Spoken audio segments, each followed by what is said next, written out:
So we're back in here. We're going to get this finished. One good thing about coming away from here for a week and waiting, just giving a bit of time, and we've had some rain here and it showed some flaws around the window. So we've got some leaks that we're going to definitely have to plug. Now it's fortunate really that it's rained over the last few days and we've had a chance to see this.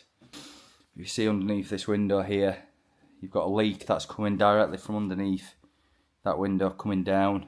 Another one. The timber's saturated in this corner of the frame.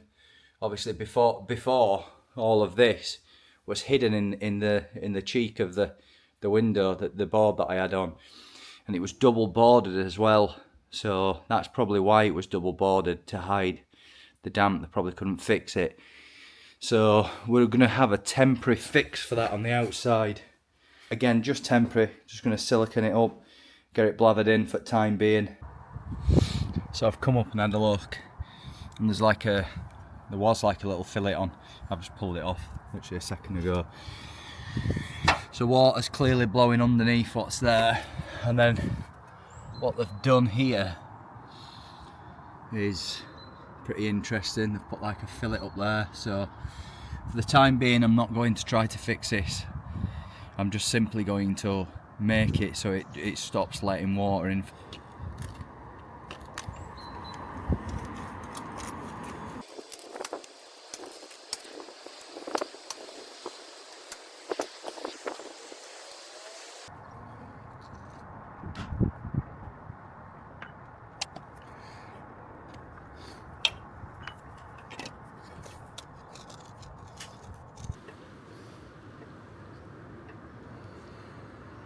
With this wall, this is the old chimney breast where this fireplace is.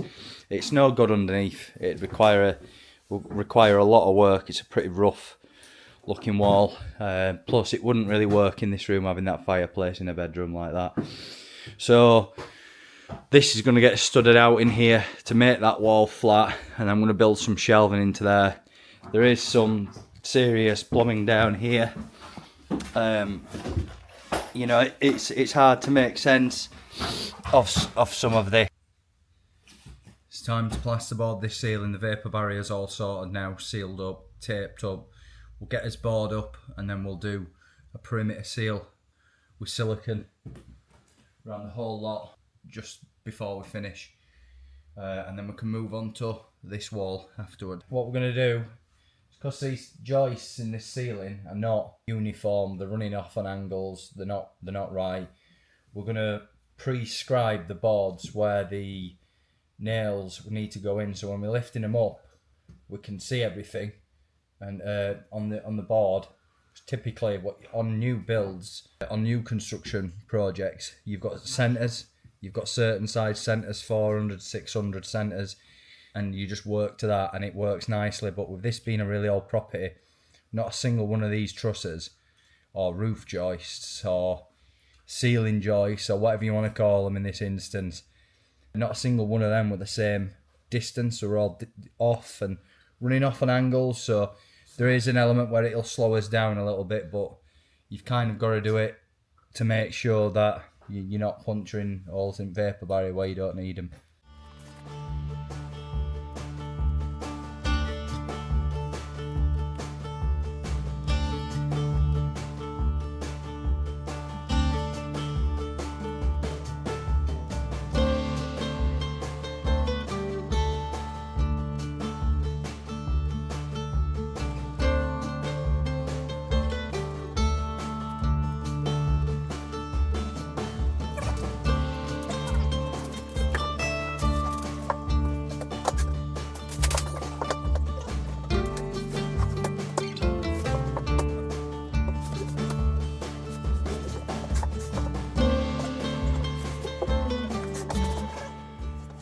Go on, get up there. Hey, look at that, perfect. Look at the screws. Yeah. Beautiful. There's one hanging out. Yeah, I know.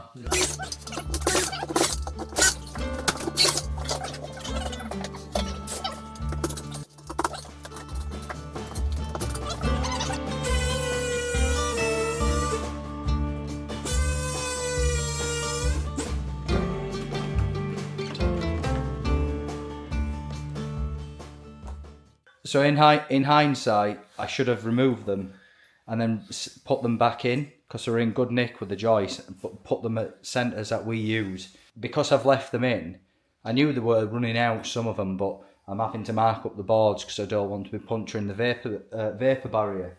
I don't do this as a job full time, so you know it's what it is. But I've marked up this piece of this ply, and it's really showing how bad it's running out. I mean, look at it. I don't know whether you'll be able to see on this camera, but I mean, each one is running out, 50, 60 mil over a board. When you're doing the full distance of the ceiling, obviously, it's nightmare because there's a cross section that comes across, and it all goes a different direction. And there's another timber that's in there, and then they've done the same thing. They've run off again, so it's pretty wild. But we are getting there.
This is where I'm staying at the moment, in the caravan. It's bang on though. I love it. I love it in caravans. I think it's great. This is the setup. This is where Jack's staying. The life of luxury is only offered here.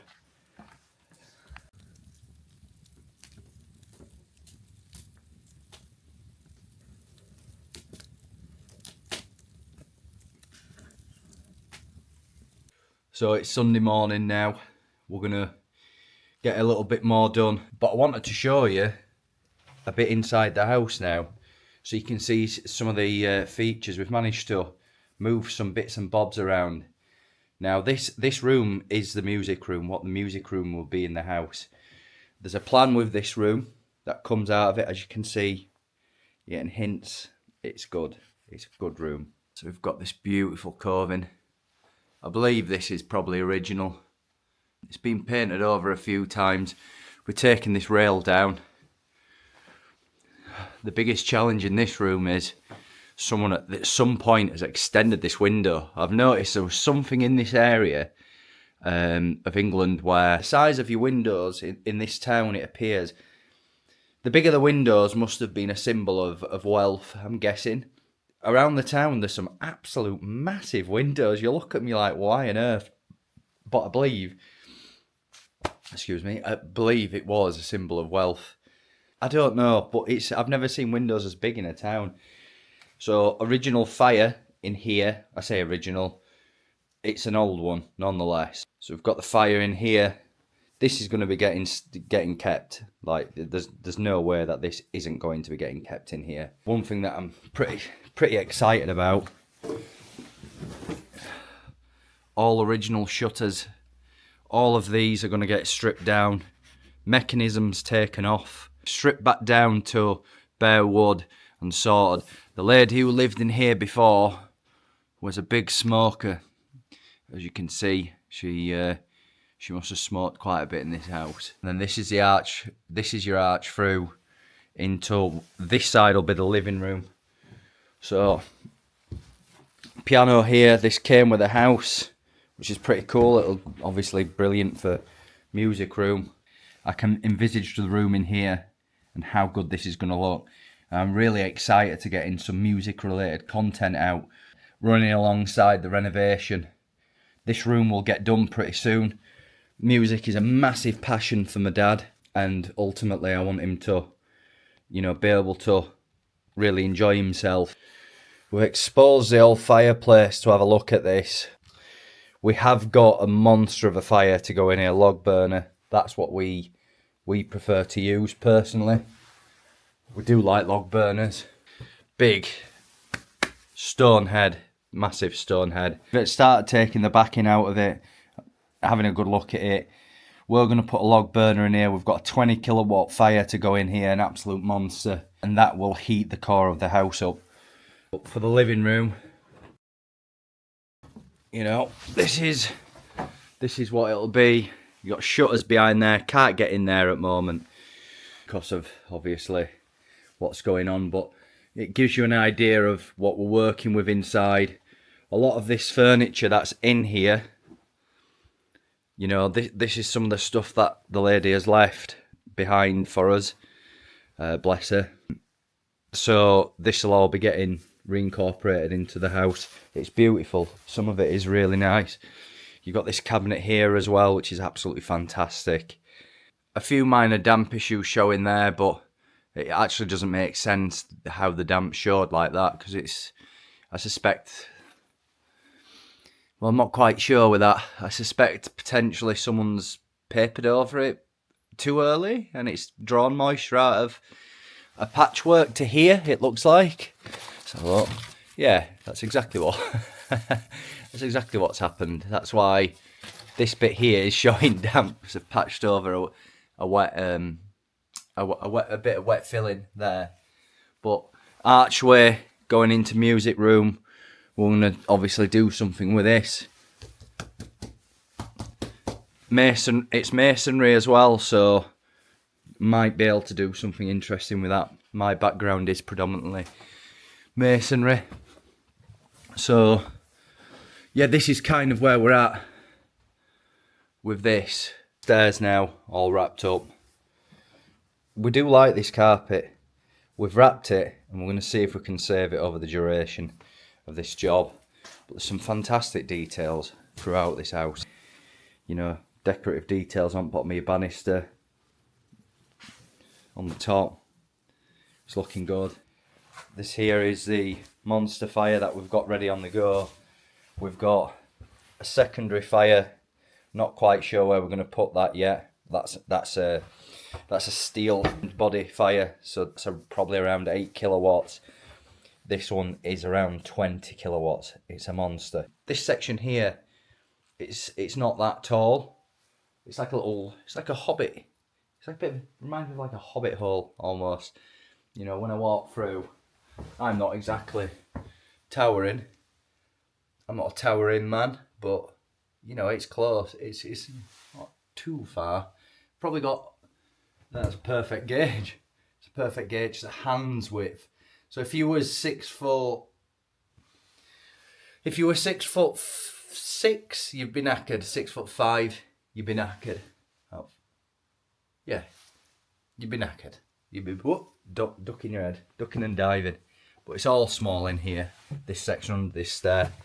As this house gets more developed inside and becomes less of that, just carnage, we are just stripping everything out at once. You'll walk through here. This will be then in here. We'll put all this suite back in. We have made the choice to remove the bath. The bath is coming out, so I'll probably stick that on eBay and see if I get anything for it. Probably not, but I mean, it is definitely of age and it's actually in good nick. There's nothing wrong with the bath. That shower's 100% going back in. I love it.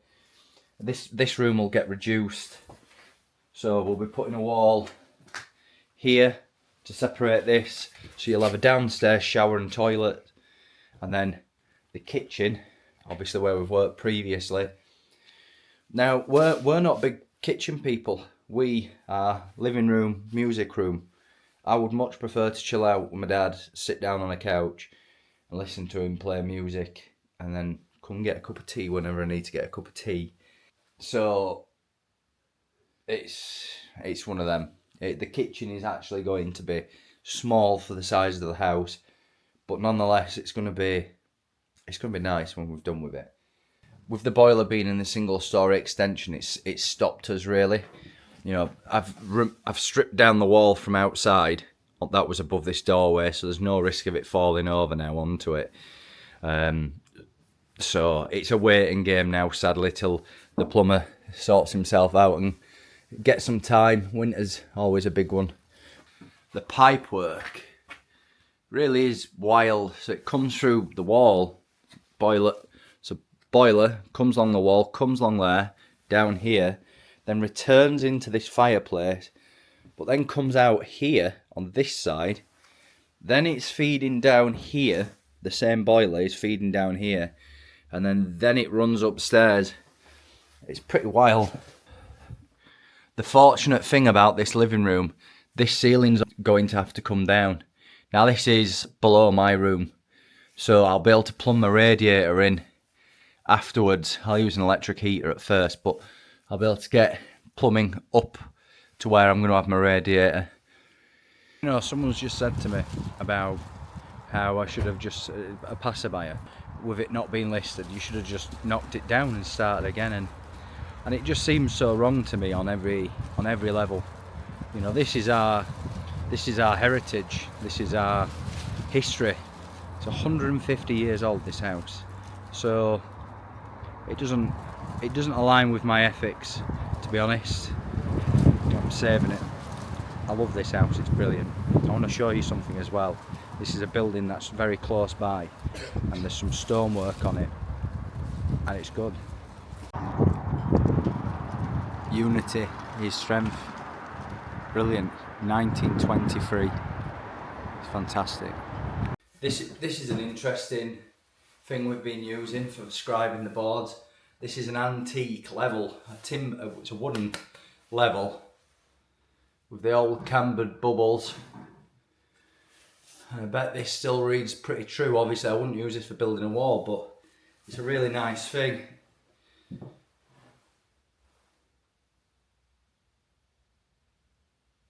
It's just really made nice. I like it. I like old stuff. It's nice. It's good. Solid as rock as well.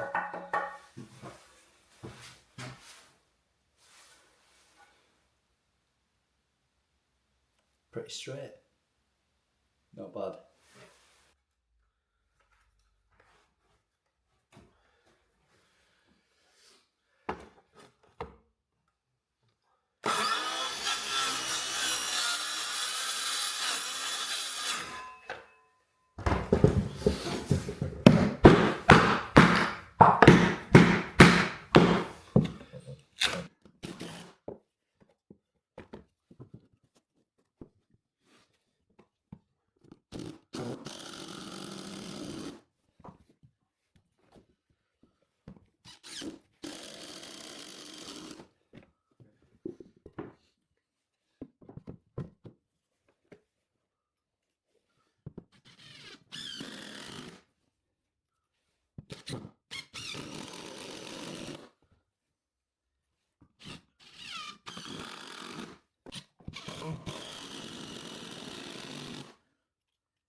Part of the character of this building, nothing is going to be perfect, and that's fine.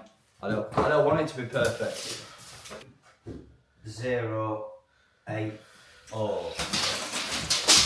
3080. If it's that, then we're alright winning. We'll just probably take it about an inch off it.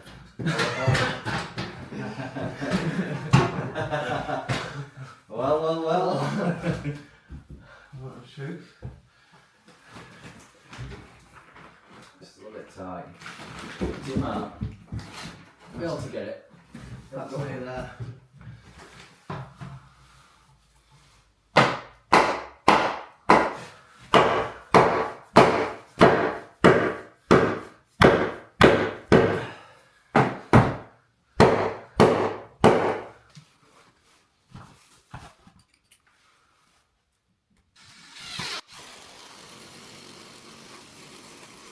That's how solid the old timber is there.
This is the way that I'm going to insulate the external wall.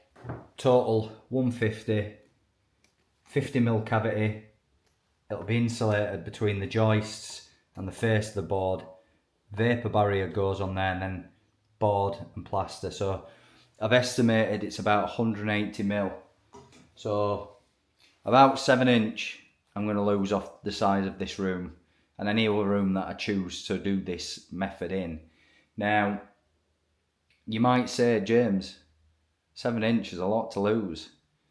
And it is, you know. I'm fortunate enough to have a big room where I can lose 7 inch and it doesn't really affect things too much.